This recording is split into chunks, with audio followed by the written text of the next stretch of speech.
Jadi selamat pagi, cikgu ucapkan kepada yang hadir, orang yang sama juga pada pagi ini. Jadi terima kasih sebab sentiasa alertlah dengan masa yang cikgu bagi tahu untuk kelas RBT setiap hari Isnin. Okay, jadi untuk hari ini kita akan menghabiskan tajuk reka bentuk elektrik. Okay, yang ada 2 topik lagi iaitu nanti cikgu akan tunjukkan pada slide. Okay, kemudian kita akan ulang kaji juga untuk peperiksaan yang ada tak guru kelas kamu maklumkan. Kamu akan ujian secara online, okay, secara online pada selepas cuti ya. Maksudnya minggu depan kita cuti. Lepas cuti tu kamu akan terus peperiksaan lah, okay, online. Jadi untuk subjek RBT, kamu akan buat juga secara online, di mana cikgu akan bagi kamu Google Form. Okay, Google Form yang ada soalan dia 40 soalan, objektif sahaja. Okay, lepas itu untuk soalan di Google Form tu, objektif itu ada 80% lah. Okay, cikgu akan ambil daripada situ 80%. And then 20% lagi, 20% lagi cikgu akan ambil daripada lakaran elektrik ini. Lakaran dan juga dia punya almari tu. Okay, mock up almari tu, almari pakaian. Jadi setakat ini saya terima daripada Angela dengan Solihin sajalah. Yang lain belum lagi cikgu terima. Jadi mereka dua ni sudah dapat 20 markah. 20 markah. Jadi yang lain cikgu masih terimalah sampai habis exam nanti. Jadi buat jangan risau, buat guna kotak pun boleh bah. Okay, tak ada masalah tu. Apa yang bahan-bahan terpakai kamu guna. Kamu boleh buka buku teks juga, iaitu muka surat 75. Okay, 75. Okay, sampai habislah tajuk ini nanti. Iaitu 2.37, membuat pengujian dan penilaian kefungsian gadget, dan 2.38, mencadang penambahbaikan ke atas reka bentuk gadget yang telah dibina. So dia sekejap saja ni, tak lama. Jadi nanti masa yang selanjutnya kita akan ulang kaji sekejap lah. Okay? Okay. Untuk 2.3.7, okay, setelah kamu siap gadget kamu tu, kamu dikehendaki membuat pengujian dan penilaian. Okay, macam biasa, macam produk-produk yang sebelum ini pun sama juga. Setelah siap, kita mesti buat pengujian dan buat penilaian. So kita lihat pengujian dahulu. Okay, kalau pengujian, apa tujuan dia kita menguji? Okay, supaya kita nak memastikan gadget pada litar berfungsi seperti yang dikehendaki. Itu sebab kita nak test dia, okay, supaya dia berfungsi apa yang kita maulah. Okay, kemudian sambungan mentol dan juga Swiss dipasang mengikut litar skematik dan juga litar bergambar. Ini yang kamu buat dalam minggu lepas. Saya minta kamu melakar tu. Itulah yang ada markah di situ ya. Okay, litar ini disambung dengan sumber elektrik iaitu bateri, dan ujian akan dibuat apabila kita tekan Swiss tu. Jadi ini untuk secara teori lah untuk pengetahuan kamu. Tapi nanti pengujian ini yang sebetulnya kita akan buat bila kamu bawa kotak almari kamu tu ke sekolah. Nanti kita akan pasang. Okay, pasang mentol, pasang wire, pasang Swiss semua. Jadi kita akan uji dia menyala ke tidak. So di situ nanti kita buat pengujian. Okay, kemudian kita akan buat penilaian. Okay, penilaian ni apa yang kamu perlu semak ialah kamu buat dalam bentuk jadual ni lah. Okay, kita akan semak dari segi mentol dia, pendawaian dia, litar dia, bateri dia, Swiss. Okay, sebab 5 ini yang cikgu akan bagi nanti. Okay, dan kamu nyatakan dia berfungsi ke tidak. Kalau dia berfungsi, tulis berfungsi. Okay, kalau tidak berfungsi, tulis tidak berfungsi. Okay, kemudian catatkan di bahagian catatan itu apa yang kamu nampak. Okay, contohnya mentol. Okay, mentol berfungsi. Okay, macam mana dia berfungsi? Jadi mentol itu menyala apabila pintu almari itu dibuka. Okay, dan bila dia terpadam ialah bila pintu itu ditutup. Macam tu. Kena catatlah. Okey. Jadi semua aspek-aspek ini nanti kamu letak dekat situ. Itu namanya penilaian. Okey, faham tak? Faham di situ? Faham cikgu. Faham. Okey. Next ialah kita tengok hasil penilaian dia. Okey, hasil daripada penilaian, okey, ini ialah yang dalam buku teks lah apabila dia sudah pasang dan dia katakan di sini kecerahan lampu pada gadget itu tidak menerangi keseluruhan ruang. Ini untuk dia punya penilaian lah, bukan kamu punya. Jadi pada waktu siang dia tak berapa nampak, dia cakap. Okey. Jadi kedudukan susunan pemasangan gadget perlu ditambah baik. Ini dia punya cadangan lah. Okey. Jadi manakala bahagian untuk menempatkan mentol itu perlu dibuat lubang. Okey, agar bahagian mentol sahaja kelihatan di permukaan. Macam inilah kamu buat penilaian nanti. Kamu lihat berdasarkan apa yang kamu sudah pasang. Ini contoh, cikgu ceritakan contoh bagi dalam buku teks ni lah orang yang buat gadget tu. Okey, manakala untuk pemegang bateri pula, dia kata perlu diletakkan di belakang. Okey, jangan letak di dalam sebab dia nampak tak berapa kemas. Okey, dan satu lagi dia menimbulkan masalah bila kita nak gantikan bateri kalau dia di dalam. Jadi perlu letak di luar. Okey, kemudian kedudukan switch mikro tu pula mesti tepat. Sebab bila dia kena tekan baru dia on. Kalau tak cukup tekanan dia, dia punya switch tu tidak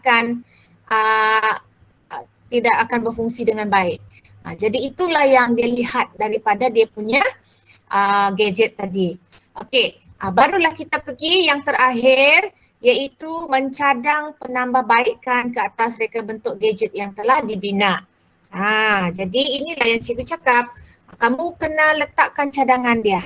Okey, kalau nak tambah kecerahan mentol tadi, okey, jadi macam mana kita nak tambah kecerahan mentol? Sekarang ni kalau dalam buku teks tu dia gunakan litar siri. Ingat tak kalau cikgu cakap hari tu? Litar siri ni maksudnya wire dia satu laluan sahaja. Dari mentol 1 pergi mentol 2, pergi mentol 3 dan seterusnya. Tapi kalau litar selari, dia banyak laluan macam ni. Ni. Okey. Ini dia punya mentol lah. Ini litar selari. Maksudnya, kamu tengok wire ni ada dekat sini, dia ada dekat situ. Dia macam banyaklah laluan. Kalau litar siri tadi dia satu laluan saja, semua mentol dekat sini. Ikut ini semua mentol dekat sini. Tapi yang kalau litar selari, dia punya wire ada sini, ada sini, ada sini, okey. Jadi dia banyak laluan. So tak ada masalah untuk dia. Adakah kecerahan lebih bagus ataupun tidak? Okey. Kamu tengoklah. Okey. Kamu boleh buat dalam pengiraan juga ikut rumusan yang telah formula yang kamu belajar hari tu. Kamu lihat. Kalau rintangan dia besar, kamu lihat sini. Ini ialah untuk, kamu lihat yang ini . Okey. Ini rintangan kita kira untuk litar selari. Okey. Rintangan dia 6 ohm. Tapi kalau litar siri, ini litar siri. Okey, litar siri ni, tengok yang cikgu cakap tadi dia satu laluan saja. Okey, jadi rintangan dia ialah 36 ohm. Jadi kalau dia makin tinggi rintangan dia, mentol akan malap, tidak terang. Tapi kalau rintangan dia rendah, so mentol akan menjadi lebih terang lah. Jadi mana lebih baik? Litar siri kah litar selari? Kelas. Mana yang lebih baik? Maksud cikgu dari kecerahan. Kita buat litar selari kah litar siri? Litar siri. Siri? Kalau litar siri kan dia malap. Oh iya kan? Jadi kita gunakan litar selari. Ini. Yang ini. Okey? Supaya tadi kecerahan lebih jelas. Sebabnya kenapa kelas? Apabila kita susun lampu ni begini kan, Jadi dia dapat bekalan di sini, yang ini dah ambil bekalan elektrik tu. Lepas tu bila dia kawan ni pergi beri dengan dia, jadi dia kekurangan, makin kurang, makin kurang. Jadi orang yang dekat sini, mentor yang dekat sini dia akan makin kurang jelas. Tapi kalau litar selari, dia tetap sama kecerahan dia. Sebab sumber elektrik ni lalu dekat sini. Okay, and then yang ini pergi sini, pergi sini. Jadi dia tidak kacau. Dia tidak berkurangan sumber elektrik dia. Sebab itu litar selari dia lebih kecerahan dia tetap sama. Kalau ini makin bertambah dia punya mentol, makinlah kurang kecerahan dia.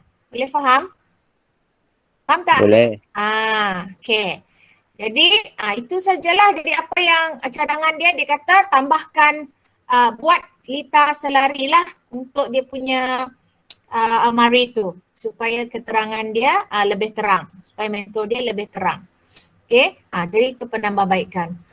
Jadi selesailah untuk topik ini. Okay, senang saja. Kamu buat untuk topik terakhir ni, kamu buat penilaian, pengujian dan penilaian saja. Okay, jadi selepas ni nanti kamu buat ni lah buku kerja, muka surat 55 hingga 56. Okay, and then siapa yang belum buat nota ringkas yang terakhir dua tu, buat sambung. Okay, masuk dalam buku nota. Okay, lepas siap, hantar screenshot. Okay, dan siapa yang belum hantar lakaran dan juga produk, tolong hantar juga. Yang itu 20 markah. Okay, so ada soalan untuk tajuk ini? Ada soalan? Tidak. Okay, kalau tiada, kita belajar sedikit, ulang kaji sedikit sebab minggu depan selepas cuti 1 minggu kamu terus exam, kita tidak ada kelas. Jadi saya mau kasih teranglah dengan kamu. Okey, untuk tingkatan 2, kamu punya ujian bab 1, ini penyelesaian masalah secara inventif sehingga bab elektrik. Sehingga yang tadi itu. Yang itu yang masuk dalam tingkatan 2. Okey, kita tengok dulu yang ini. Okey, kita ulang kaji sikit. Okey, untuk bab 1, kamu kena ingat apa beza masalah bukan inventif dengan masalah inventif. Okey, kalau bukan inventif ialah bila kamu selesaikan tidak ada kesan sampingan. Okey? Jadi proses dia ini ada 7 proses. Kamu kena ingat. Kalau masalah inventif, kamu selesaikan masalah itu tapi masih ada kesan sampingan. Ada kesan sampingan. Jadi macam mana cara proses penyelesaian? Dia ada 4 cara. Jadi itu beza dia. Alright? Okay, kemudian pastikan kamu ingat garisan ini. Okay, ada 4 garisan fungsi. Kalau garisan yang macam ini dia berguna. Kalau putus-putus, dia berguna tapi tidak cukup. Okay. Kalau nampak garisan tebal, dia berguna juga tapi terlalu berlebihan, over sangat. Okay. Kemudian kalau nampak soalan ni, dia punya macam tidak lurus lah garisan dia, itu bermasalah. Okay. Okay. Kemudian kita pergi lihat konsep analisis. Okay, pastikan kamu tahu 3 benda ini. Kalau super system, kalau dia tanyakan apakah maksud super system? Okay, super system maksud dia ialah halangan. Okay, halangan ni, apa contoh halangan? Dia persekitaran lah, contohnya kelembapan, haba, jalan raya. Okay, itu yang melibatkan persekitaran sahaja. Itu super system. Kalau sistem iaitu produk, ini biasanya kita tengok seperti cawan, basikal, beg, pensel, itu produk. Okay, asalkan dia produk, itu sistem. Okay. Kalau subsistem, itu ialah komponen. Okay, komponen ni maksudnya yang menggabungkan produk itu. Okay, macam contohnya produk meja. Subsistem dia ialah kaki meja, muka meja, okay. dan skru. Itu ialah subsistem dia. Okay, komponen-komponen dia. Okay, kemudian ini ialah model fungsi. Ingat kalau model fungsi dia ada tanda-tanda ni lah. Okay, kalau ada begini maksudnya itu bermasalah. Lantai itu memberi masalah kepada kaki meja. Okay, biasanya di hujung ni ialah dia punya objek. Okay, objek tu kita mesti bulatkan. Okay, yang komponen tu kita segi 4. Okay, itu beza dia. Okay, kemudian yang terakhir untuk bab 1, pastikan awak tahu dalam prinsip cadangan prinsip inventif dia ada 2. Satu ialah pemisah ruang, satu ialah pemisah masa. Okay, kalau maksudnya di sini dia ialah ada 7 pemisah ruang. Okey, dia ialah pembahagian, pengekstrakan, kualiti, penyarangan, filem nipis, pengantara tidak simetri. Okey, itu ialah pemisah ruang. Kalau pemisah masa, ini. Okey, nanti cikgu akan share ini di dalam grup. Kamu boleh bacalah untuk buat ulang kaji ya. Okey, cikgu tak akan terangkan terperinci. Okey. Okay, next, itu bab 1 ya. Okey, bab 2, apa yang perlu awak tahu? Ini. Teknologi pembuatan, ingat cikgu sudah terangkan ada 2 kaedah. Satu ialah konvensional, satu lagi moden.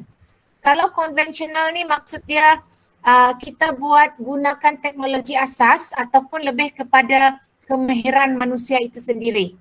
Okey, menggunakan tangan lah. Okey. Dan biasanya masa dia lama untuk siap. Kalau moden, kita lebih gunakan mesin. Kita gunakan mesin untuk hasilkan produk itu. Okey, jadi apa dia cara alur proses pembuatan? Okey, inilah mesti ada perancangan, kaji, selidik, lepas tu lakar, lepas lakar kita buat dia punya mock up ataupun model. Dah siap, inilah macam elektrik tadi, kita buat penilaian dan pengujian. Dah siap, baru kita bina yang sebetulnya. Lepas tu kita pilih, nak konvensional ke nak modern. Kita pulang pada kamulah. Okay. So, pastikan awak tahu perbezaannya konvensional dengan modern. Okey, dia aspek dia ada masa, kos, tenaga kerja, kualiti, estetika, hasil dan kuantiti. Tengok apa beza mereka. Okey, kedua-dua ni sebenarnya okey, tak ada masalah. Cuma kamu kena tahu apa perbandingan dia. Okey, kalau konvensional, masa dia lama lah. Kalau moden dia cepat. Pulanglah mana yang kemahiran yang kamu ada. Okey, nanti baca sendiri. Kemudian untuk kaedah pembuatan, kita ada buat kaedah tuangan. Okey, iaitu tuangan panas dengan tuangan sejuk. Itu yang kita buat hari tu kan. Kalau tuangan panas tu, kita tak, inilah dia lebih kepada guna api, okey, guna haba panas. Kalau tuangan sejuk, ini yang kita buat di kelas hari tu. Kita buat guna epoksi dan kita gunakan plaster of Paris, kan? So itu tuangan sejuk lah. Okay. Kemudian kita buat acuan, kita boleh buat acuan. Okay. Kita buat pembentukan, kita buat pemesinan, kita buat sambungan. Ini kena tahulah, tapi di kelas hari tu kita buat tuangan. Okay. Okay, membuat acuan model 3D. Okay, ini dia punya proses kerja. Hasilkan dia punya model dulu, and then baru kita buat acuan, and then baru kita pilih tuangan sejuk tu, kita buat epoksi resin. Okay. Okay, proses POP. Plaster of Paris lah. Tolong tengok balik apa dia punya langkah-langkah. Walaupun awak dah buat, memang awak dah lupa tu. Okay, macam POP ni maksud plaster of Paris. Macam mana kita buat? Selalu soalan akan tanya. Langkah pertama apa? Okay, campur dengan air. Langkah kedua apa? Masukkan dalam bekas. Lepas tu langkah ke seterusnya apa? Sapukan minyak kan? Kita hari tu ada sapu minyak. Lepas tu baru kita celupkan model tu. Lepas tu biarkan kering. Lepas tu ulang langkah dia, and then baru kita tanggalkan. Alright? Okay, seterusnya kemasan elektroplating. Okay, jadi apa yang perlu dibuat? Ini. Okay, Bahan yang diperlukan mesti ada cecair lah, bikar, kepingan, bar. Okey, ini untuk pengetahuan kamu sajalah. Kalau ada soalan ni, pastikan kamu tahulah. Okey, untuk kaedah kemasan, okey, untuk tengok jenis bahan binaan kamu macam kayu dan keluli, biasa kita nak buat kemasan kita gunakan cat dengan shellac. Kalau kayu, keluli, plastik kita kemaskan guna cat dengan lekar. Kalau electroplating, okey, ini keluli lah. Biasa kita sadur dengan perak dengan emas. Ini macam sudu kita, sudu makan tu. Okey, kita sadur dengan perak. Okey, kemudian kalau kayu dengan MDF, kita gunakan pelekat. Alright? So itu ialah teknologi pembuatan. Okey, seterusnya reka bentuk mekanikal. Okey, pastikan awak tahu apa maksud mekanikal. Mekanikal ni dia menggabungkan komponen lah supaya ia bergerak. Memindahkan sumber gerakan kepada gerakan yang lain. Jadi dalam mekanikal cikgu sudah terangkan ada 11 komponen mekanikal. Okey, nanti awak baca sendiri ya apa dia punya fungsi. Ada gear, ada pautan, ada tuas, takal, tali sawat, aci, gelengsor, galas berbola, bindu dengan rantai. Ini baca sendiri. Okay, dalam sistem mekanikal, biasa dia bagi satu contoh produk. Macam ni dia bagi basikal. So dalam produk itu, kamu kena kesan apa mekanikal yang ada. Macam ni lah. Okay, kena terangkan di situ. Alright. Itu bab mekanikal. And then bab yang terakhir yang masuk ujian ialah reka bentuk elektrik. Okay, yang kita baru belajar. Okay, elektrik, ingat ialah pergerakan cas elektron antara dua titik. Dan ingat elemen elektrik ada 4. Sumber, medium, kawalan, beban. Kalau sumber ni, dia ada 2 jenis. Satu boleh diperbaharui, satu tidak boleh diperbaharui. Dari sinilah kita dapatkan tenaga elektrik. Dari sini. Kalau medium, maksudnya bila sumber diberi, dia mesti ada pengantara. Kalau tak ada pengantara, macam mana kita nak dapatkan elektrik? Jadi kita kena ada wire ataupun tanpa wire. Okay, itu pengantara. And then, kita mesti ada kawalan. Kita mesti ada on dengan off. Kalau tak ada on dengan off, nanti dia berterusan masuk dekat kita punya produk, boleh meletup. Jadi kita mesti ada kawalan. And then beban ialah kita mesti ada sesuatu ditambahlah. Okay, contohnya kamu nak ada cahaya. So beban yang kamu tambah ialah mentol. Kamu nak ada bunyi. So beban yang kamu tambah ialah pembesar suara ataupun speaker. Right? Itu maksudnya 4 elemen itu. Okay. Kemudian dalam arus elektrik dia ada 2 jenis arus. Satu arus terus, satu ulang alik. Kalau arus terus tadi macam litar siri tadi, dia one way. Okay. Kalau ulang alik ni dia sentiasa pergi dan balik lah, pergi dan balik. Tu. Alright. Kemudian jenis litar elektrik. Okay, kalau litar elektrik begini. Dia ada tertutup, terbuka, litar pintas, litar bocor, litar bypass, litar salah kutub. Ini kamu cek dah dalam buku teks ada nih penerangan dia. Kamu sendiri kena ulang kaji lah. Tapi nanti ini untuk supaya meningkatkan kefahaman kamu. Jadi bolehlah untuk panduan kamu kan secara ringkas. Okay. Next.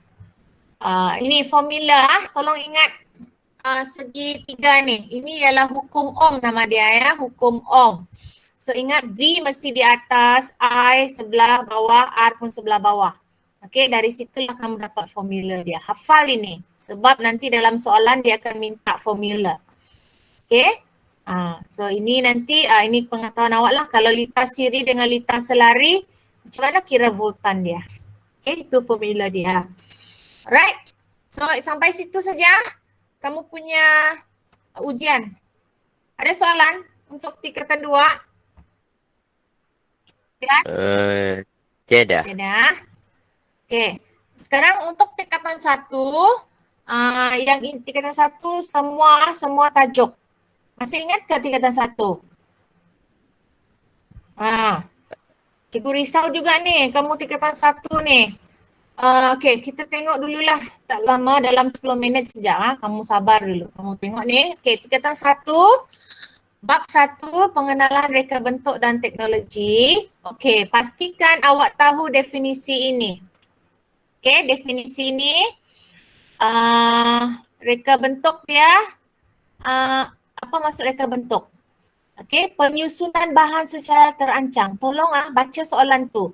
Sebab kadang-kadang dia minta reka bentuk saja. Kadang-kadang dia minta maksud teknologi saja. Kadang-kadang dia minta reka bentuk dan teknologi. Jadi kena buka luas-luas mata tu, tengok soalan dia minta apa. Okey. Jadi kalau dia minta reka bentuk dan teknologi, jawapan dia dua ni lah digabungkan. Okey, kalau dia minta teknologi saja, kata kunci dia ialah mengaplikasikan sains dan matematik. Itu kata kunci dia. Okey, itu teknologi. Then, apa maksud invensi? Kalau invensi, maksud dia ialah kamu menghasilkan produk yang baru dan tak pernah wujud. Itu invensi. Kalau inovasi, itu kamu menghasilkan produk yang sudah ada. Kamu ubah suai saja produk itu untuk buat penambahbaikan. Itu beza dia. Invensi dengan inovasi. Ingat tu. Jangan pula keliru. Invensi ni tak pernah ada, tak pernah wujud, kamu hasilkan yang baru. Okey. Ada dua jenis reka bentuk. Satu konkret, satu abstrak. Okey, kalau konkret ni boleh lihat, boleh pegang. Kalau abstrak boleh lihat tapi tak boleh pegang. Okey. Then elemen, ingat elemen ada 7. Ingat ni. And then prinsip pun ada 7. Okey. Alright. Kemudian teknik pembenaman, pembinaan projek, dia ada pembenaman. Ada 4 penyatuan, pembuangan dengan pelaraian. Okay, ini boleh nanti rujuk buku teks form 1. Saya akan bagi juga yang dalam bentuk PDF untuk kamu ulang kajilah. Alright. Okay, untuk etika, bila awak buat reka bentuk, pastikan asli, selamat digunakan, jujur, bermanfaat, mesra alam sekitar. Okay, manakala kriteria yang baik, kreativiti, kecenderungan inovasi, keaslian, ergonomik, kekuatan kualiti dan pasaran. Okey. Dan apakah kepentingan dia? Kenapa kita belajar RBT? Sebab nanti RBT ni boleh menyediakan peluang pekerjaan, memenuhi kehendak kamu dan saya. Okey, menyumbang peningkatan teknologi, meningkatkan taraf hidup, memupuk nilai invensi dan inovasi. Okey. So itu bab 1. Okey, kita pergi bab 2. Okey, bab 2 ialah pengurusan projek. Okay, untuk pengurusan projek, kalau ditanya apakah definisi pengurusan projek? So definisi dia melibatkan proses kerja, iaitu skop kerja, tempoh masa dengan kos projek. 3 benda ini. Proses kerja. Itulah definisi pengurusan projek. Then nanti kamu baca sendirilah apa maksud dia, 3 tu. Okay, kemudian kalau soalan kata macam mana kita nak menjana idea dalam reka bentuk? Macam mana kita nak mencetuskan idea? So ini cara dia. 1, awak tiru alam sekeliling awak, menterbalikkan fungsi, menukar saiz produk itu dan menterbalikkan kedudukan produk itu. Jadi awak ada idea lah di situ nanti. Okay. Seterusnya, macam mana kita nak menguruskan projek? Okay, so dah semestinya pertama mesti rancang dahulu. Okey, kemudian kita buat, sediakan pelan lah, kemudian tentukan bilangan, and then mengawal. Okey, semua tu. Jadi dengan ringkasnya awak ingat macam ni. Perancangan dulu, lepas tu penjadualan, and then baru pengawalan. Okey, dia selalu keluar di soalan, dia minta awak susun. Jangan pula tiba-tiba pengawalan dulu, salah. Rancang dulu. Okey, lepas tu buat jadual. Lepas tu baru buat kawalan. Okey, untuk pengiraan kos kita ada 2 kaedah. Satu ialah kaedah unit, satu lagi kaedah SMART. Okay, biasa kita gunakan kaedah SMART sebab dia terperinci. Okay, baca sendiri apa maksud ni, SMART ni. Okay, baca sendiri. Okay, formula dia apa, baca sendiri. Okay, itu bab 2. Okay, kita pergi bab 3. Bab 3 ialah projek reka bentuk ataupun projek brief. Okay, apa maksud projek brief? Kata kunci dia ni, perbincangan awal antara siapa? Pengurus projek dengan pelanggan. Itu kata kunci dia. Perbincangan awal, bukan perbincangan akhir. Ini perbincangan awal antara dua pihak iaitu pengurus sama pelanggan. Okey. Kemudian dalam projek brief, pastikan awak tahu apa maksud mock-up, apa maksud model. Kalau mock-up, ia adalah olokan ataupun gambaran awal. Itu mock-up, gambaran awal. Kalau model dia ada dua jenis, satu separa berfungsi, satu berfungsi. Jadi baca sendiri. Okay. Dalam project brief, kamu kena tulis 7 benda ini. Yang kamu buat dalam jadual tu, 7 benda ini dan kena jawablah. Okay. Dan kriteria dia ini, ada 8. Okay, ada 8. Okay, langkah-langkah perancangan project brief, ada 6. Ini langkah dia. Okay, dan seperti biasa setelah siap kamu punya mock-up dan juga model, kamu mesti buat penilaian. Macam elektrik tadi lah. Okay, alright. Okay, kita pergi yang keempat. Lakaran.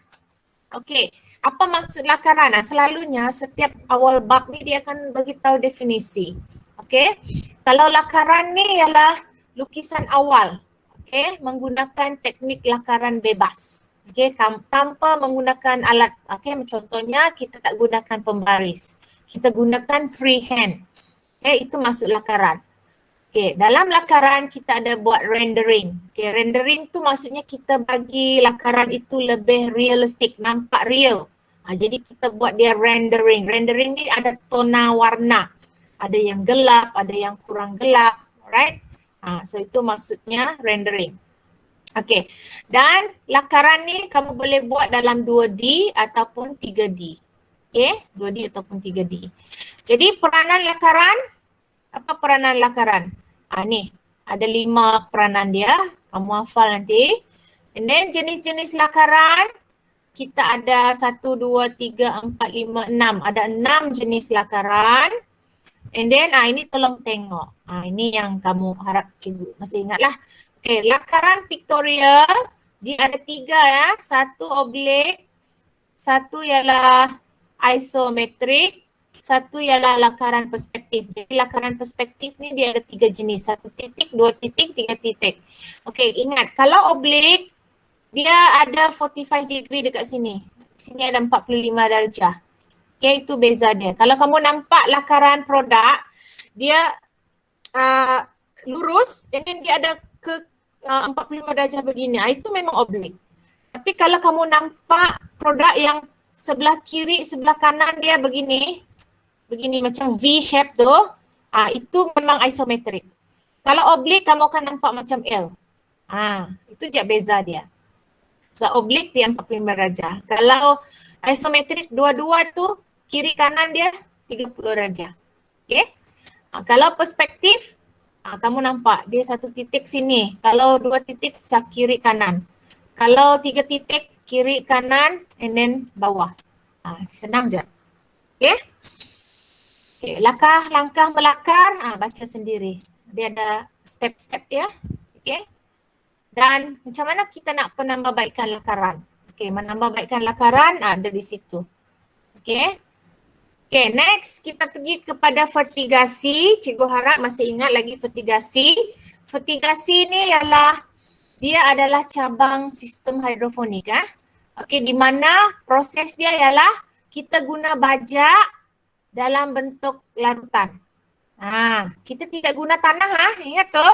Kalau vertigasi kita tidak guna tanah. Okay, kita beri dia baja dalam bentuk air. Okay. Jadi sistem hidroponik ni dia ada 5 jenis. Okay. Apa tujuan kita buat vertigasi? Inilah supaya beri baja lebih efisien, mengawal serangga dan mengelakkan jangkitan. Okey. Kelebihan dia kalau berbanding dengan kita tanam secara biasa tu, secara kita cangkul tanah, buat atas tu, apa beza dia? Okey, kalau fertigasi, inilah dia punya kelebihan ya, nanti awak baca sendiri. Okey, memang fertigasi ni bagus. Okey, sebenarnya walaupun kamu nampak dia macam mahal, sebenarnya bila hasil dia tu lebih mendatangkan keuntungan. Okey, ingat dalam komponen utama kita ada sumber, medium dengan alur keluar. Kalau komponen apa ni? Komersial, ini dia ada 9 komponen komersial.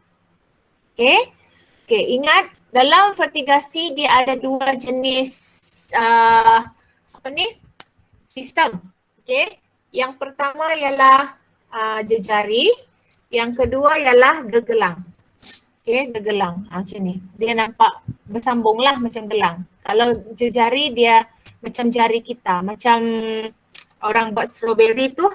Okey, dia ada atas dan bawah. Okey. Okay. Lepas tu alat pengukur dia, kita biasa guna pH meter dengan isi meter. Kalau isi meter tu kita nak tengok larutan air baja. Kalau pH meter tu kita nak tengok asid keaslian air. Okay, last kali. Reka bentuk fashion. Okay, untuk tingkatan 1 ingat definisi fashion ialah gaya ataupun style. Okay, yang diterima dan popular pada satu-satu masa. Okay, kalau reka bentuk fashion, maksudnya ialah kamu membuat reka bentuk pada pakaian dan juga aksesoris. Ingat 2 benda ni, pakaian dengan aksesoris. Jadi kalau pekerjaan pereka fashion ni banyak. Ni, boleh jadi peramal, boleh jadi pereka, designer, boleh jadi tenaga pengajar, jadi guru. Boleh jadi perunding image. Ini untuk artis lah. Kadang-kadang artis ni dia perlukan perunding image supaya dia kelihatan cantik. Okey, jenis reka bentuk fashion macam ni tadi. Pakaian ni asalkan menutup anggota badan manusia, itu ialah kamu punya reka bentuk pakaian lah. Okey, kalau aksesoris, perhiasan atau tambahan kepada pakaian. Apa yang kamu tambah pada badan kita tu. Okey, perhiasan tambahan. Okey. Kemudian teknik cantuman, ingat kita ada teknik jahitan, sulaman, tampalan, kaedah lain. Tampalan ni macam kamu letak ribbon letak butang, letak manik, itu ialah tampalan. Okay, kalau kaedah lain biasa kita ikat tali, okay, ikat gelang, ikat rantai, okay, ataupun stapler. Okay, alatan fashion, setiap ini kamu kena tahu. Kalau mengukur apa kamu guna, mendraft apa, menanda apa, memotong apa, menjahit apa. Ini alat-alat dia, tolong kenal alat dia. Okay, and then bentuk asas badan. Okay, untuk badan, kita ada 4 jenis badan. Okey, 1 segi 4. Ni segi 4 maksudnya di bahu awak dengan di bahagian pinggang sama saiz. Lurus saja. Itu segi 4. Kalau jam pasir, pinggang awak sini nampak ada shape lah. Okey, tapi bahu dengan buntut awak, punggung awak ni, ni sama. Okey. Kalau 3 segi maksud dia bahu kecil tapi punggung besar. Itu 3 segi. Kalau 3 segi terbalik, ada orang bahu dia besar. Tapi punggung dia kecil. So itu 3 segi terbalik. Jadi kamu tengok dia punya apa kesesuaian jangan semua sama, tidak. Dia ada kesesuaian tu. Kalau segi 4, apa sesuai untuk dia. Kalau jam pasir, apa sesuai untuk dia. Begitulah seterusnya. Hafal yang itu. Okey. Kemudian untuk pembangunan produk fashion, apa langkah dia? Dia ada 8 langkah. Okey. Yang pertama apa? Dia mesti sediakan bahan lah dulu. Lepas tu baru dia ukur, draft, tanda. Baru dia potong. Okay, lepas potong tu lah mencantum jadi seluar ke, jadi baju ke, jadi skirt ke, jadi blouse, okay. Then dah siap buat kemasan. Alright, dah siap kemasan, barulah kita sebut produk itu sudah siap. Okay. Selesai. Ada soalan? Ada soalan? Tiada. Tidak.